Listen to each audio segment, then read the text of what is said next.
Hello.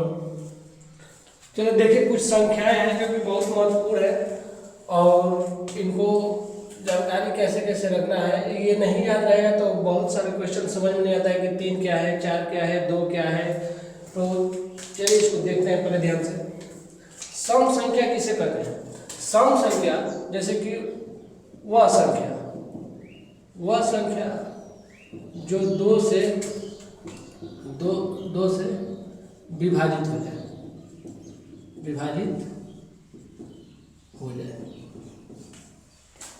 वह संख्या जो 2 से विभाजित हो जाए वो कैसी संख्या कहलाती है? सम संख्या। सम संख्या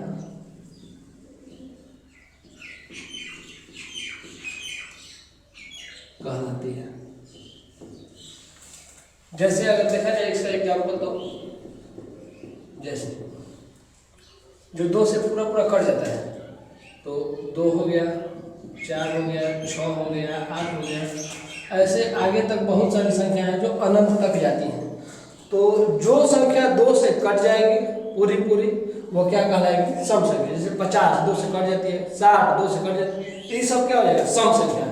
अगर विषम संख्या देखा जाए तो वह संख्या जो 2 से न कटे, तो ऐसी कौन सी संख्या है कि जो 2 से नहीं कटती है? तो पहले देख लेते हैं हम, लिखेंगे कैसे। तो इसका उल्टा लिख देंगे, वह संख्या जो 2 से विभाजित न हो, उसे विषम संख्या कहते हैं। विषम संख्या कहते हैं या कहलाती है, ये बात है। तो इसका अगर एग्जाम्पल देखा जाए तो 2 से ऐसी कौन सी संख्या जो 2 से कटवे नहीं करेगा? तो एक तो हो जाएगा क्या? 1 3 5 7 9 और डॉट आगे तक कहाँ तक चला जाता है? अनंत तक। एग्जाम्पल है। तो जो संख्या है 2 से अगर कट जाए तो सम संख्या, और 9 कटे तो विषम संख्या। उसी प्रकार से एक संख्या अभाज्य संख्या या रूट संख्या कहते हैं। तो अभाज्य संख्या रूट संख्या किसे कहते हैं? तो जो संख्या 1 से कटे और स्वयं से कटे और किसी अन्य संख्या से विभाजित न हो, तो वैसी संख्या को क्या कहते हैं? अभाज्य संख्या या रूट संख्या। तो क्या कहें? वह संख्या जो 1 और स्वयं से विभाजित हो उसे अभाज्य संख्या कहते हैं। अभाज्य संख्या कहते हैं। तो एग्जाम्पल इसका अगर देखा जाए तो ऐसी कितनी संख्या है कि जो कि स्वयं से बस कटे? बहुत सारी संख्या है, लेकिन 1 से कटे और स्वयं से कटे और किसी से नहीं। तो ऐसे तो देखा जाए तो एक क्या हो गया? 1 हो गया, 3 हो गया और 5 हो गया, 7 हो गया, और बहुत सारी संख्या है जो कि अनंत तक जाती हैं, वो भी आ जाती है। तो एक तो सभी में आ जाता है, तो आप कहोगे कि सर एक में सभी में आ जाता है। हाँ, तो एक नहीं करेंगे तो यहाँ पे क्या रख देंगे? 2। अब मान लीजिए 2, तो 2 से करता है और 1 से भी करता है। 3 5 7 9 नहीं, 9 तो 3 से कट जाता है। 11 13 17 इसी तरह से आगे तक चला जाएगा। ये हो गया अभाज्य संख्या या रूट संख्या। ये जितनी भी संख्याएं हैं ये अनंत तक चली जाती हैं। ये बस स्वयं से ही करती हैं और 1 से ही करती हैं। भाज्य संख्या या यौगिक संख्या, तो वैसी संख्या जो स्वयं से न करके किसी अन्य संख्या से भी करती हो, किसी अन्य संख्या से भी अगर कटे तो वो संख्या क्या कहलाएगी? भाज्य संख्या या यौगिक संख्या। तो वह संख्या जो 1 और स्वयं के अतिरिक्त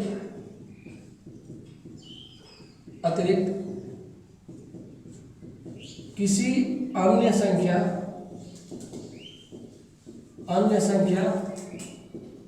से भी विभाजित हो, वह भाज्य संख्या कहलाती है।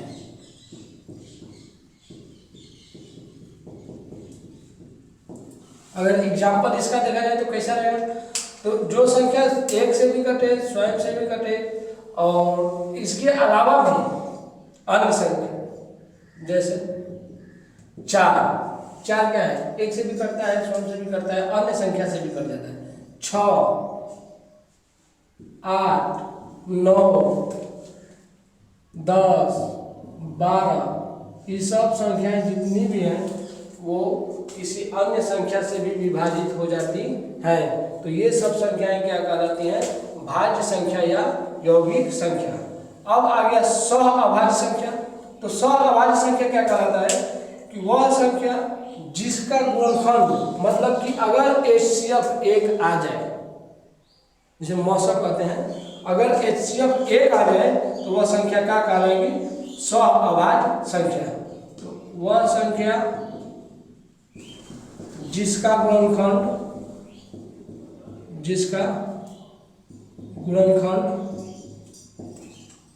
एक हो या HCF 1 हो, वह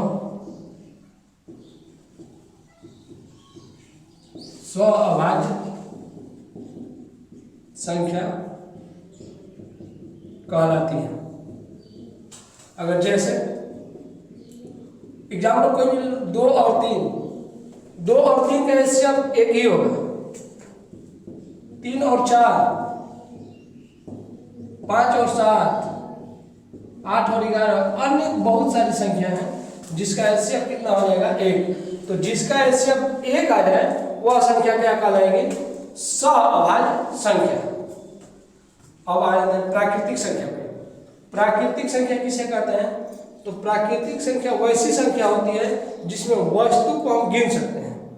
जैसे किसी भी चीज को गिनना होता है, अब मान लो हमारे पास 10 पेन है, तो गिनेंगे 1 2 3 4 5 6 7 8 9 10, इन्हें जीरो से स्टार्ट थोड़ी किया जाता है।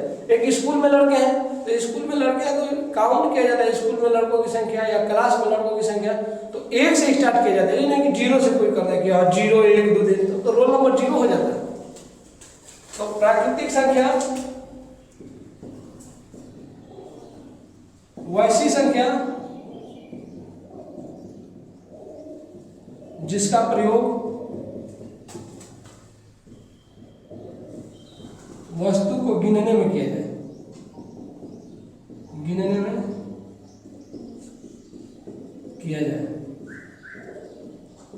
वह प्राकृतिक संख्या कहलाती है। प्राकृतिक संख्या कहलाती है। एग्जाम्पल इसका क्या होगा, अब गिनना स्टार्ट कोई व्यक्ति कहाँ से करता है, 1 से करता है, तो 1 2 3 4 5 6 इसी तरह से अनंत तक चला जाता है। तो जब 1 2 3 4 5 6 7 8 लिखा है पड़ोसे में, तो जब गिनने का प्रयोग किया जाता है तो उसे कहते हैं हम प्राकृतिक संख्या। पूर्ण संख्या किसे कहते हैं, तो वैसी संख्या जिसमें प्राकृतिक संख्या भी हो और शून्य भी हो। तो पूर्ण संख्या वह संख्या कहलाती है जब प्राकृतिक संख्या में शून्य को शामिल कर दिया जाए। जैसे 1 2 3 4 5 प्राकृतिक संख्या है, ऐसी में अगर शून्य लगा देंगे तो कौन सी संख्या बन जाएगी, पूर्ण संख्या। तो लिखो, जब प्राकृतिक संख्या में शून्य को शामिल कर दिया जाए तो पूर्ण संख्या बन जाती है। इसका एग्जाम्पल क्या रहेगा, जैसे 0 1 2 3 4 इसी तरह से आगे तक जाएगा अनंत तक। तो ये 7 हो गया, और आगे भी इसका पढ़ेंगे। प्राकृतिक संख्या पूर्ण संख्या तो हो गया, पूर्णांक संख्या, परिमेय संख्या, अपरिमेय संख्या, तब तक इसको नोट कर लीजिए। नोट कर लिए होंगे। अब देखिए इसमें से कुछ क्वेश्चन अब बन जाता है। नोट में अगर हम करेंगे, नोट में डाल लीजिएगा कि सभी प्राकृतिक संख्याएं, ये जितनी भी प्राकृतिक संख्या दिखाई दे रही हैं इसको हम पूर्ण संख्या कह सकते हैं, लेकिन सभी पूर्ण संख्या को प्राकृतिक संख्या नहीं कह सकते, क्योंकि पूर्ण संख्या में जीरो भी आता है और प्राकृतिक संख्या में जीरो नहीं आता है। इसलिए सभी प्राकृतिक संख्याएं पूर्ण संख्या होती है और सभी पूर्ण संख्या प्राकृतिक संख्या नहीं होती है। तो हम लिख देंगे कि सभी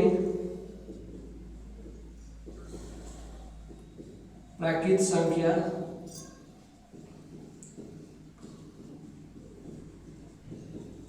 पूर्ण संख्या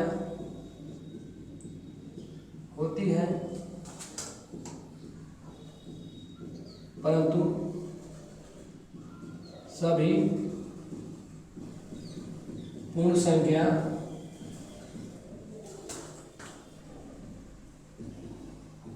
प्राकृतिक संख्या नहीं होती है।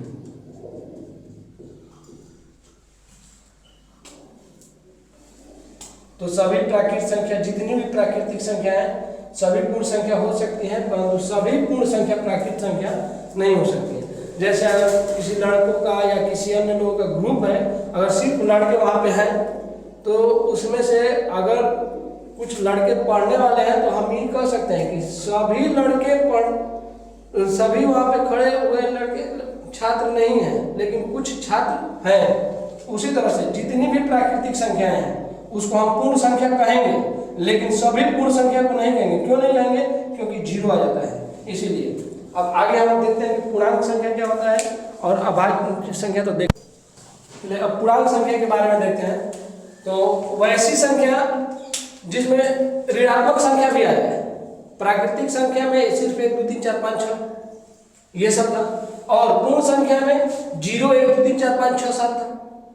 और पूर्णांक संख्या में क्या होगा कि अब माइनस को भी शामिल कर देंगे।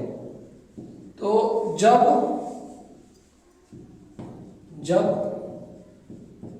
पूर्ण संख्या में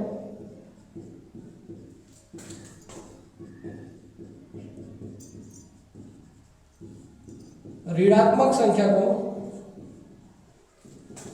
शामिल कर दिया जाए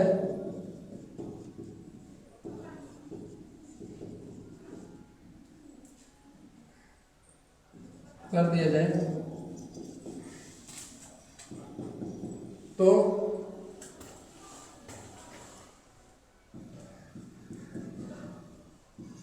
पूर्णांक संख्या बन जाता। एग्जाम्पल अगर देखा जाए तो 1 2 3 4 ये अनंत तक, ये तो पूर्ण संख्या है, यही पूर्ण संख्या है। इसमें अगर शामिल कर दे किसको? ऋणात्मक संख्या को, तो ये क्या बन जाता है? पूर्णांक संख्या। पूर्ण संख्या में अगर ऋणात्मक संख्या को शामिल कर दिया जाए तो क्या बन जाता है? पूर्णांक संख्या। अब आ जाता है वास्तविक संख्या। तो वास्तविक संख्या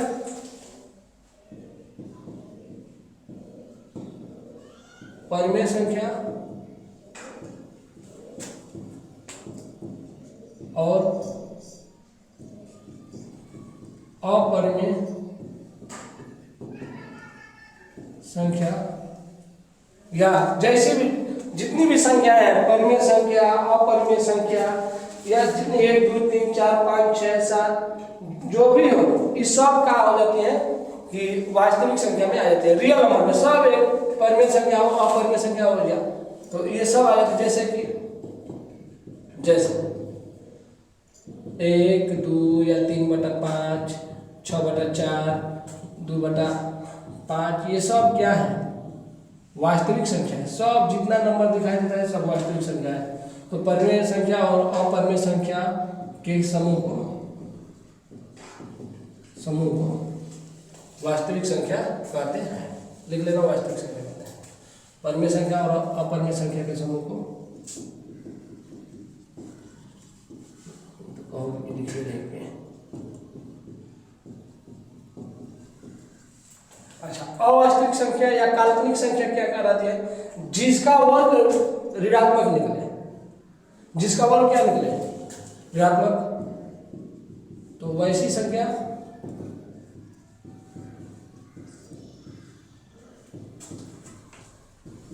जिसका वर्ग ऋणात्मक हो, ऋणात्मक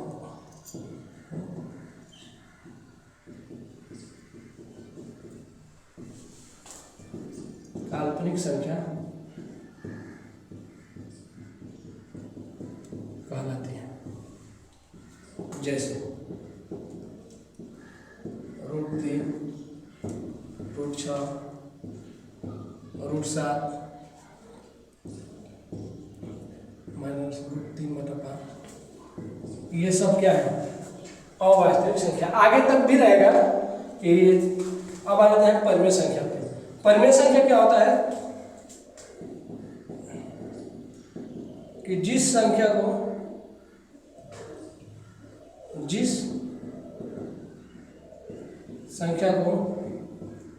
P/Q के रूप में लिख सकते हैं वह परिमेय संख्या कहलाती है। परिमेय संख्या कहलाती है, लेकिन एक कंडीशन होना चाहिए कि Q का मान 0 नहीं होना चाहिए।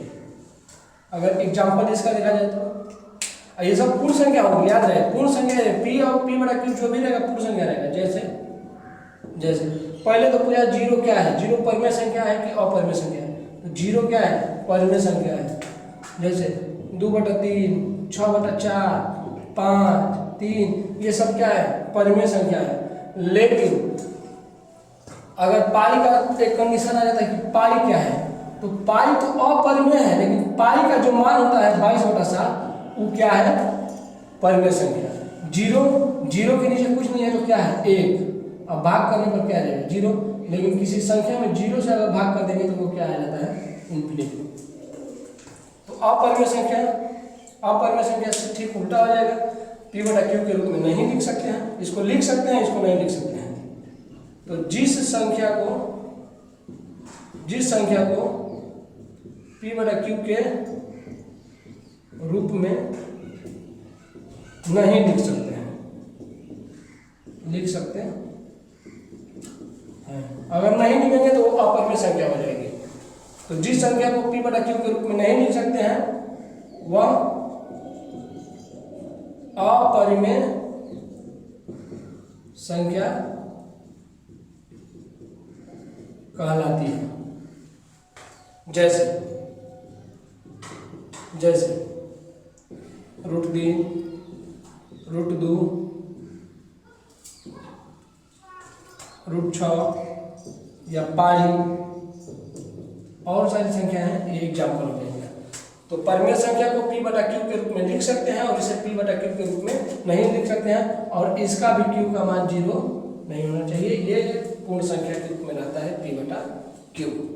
तो मुझे उम्मीद है कि आप लोगों को समझ में आया होगा।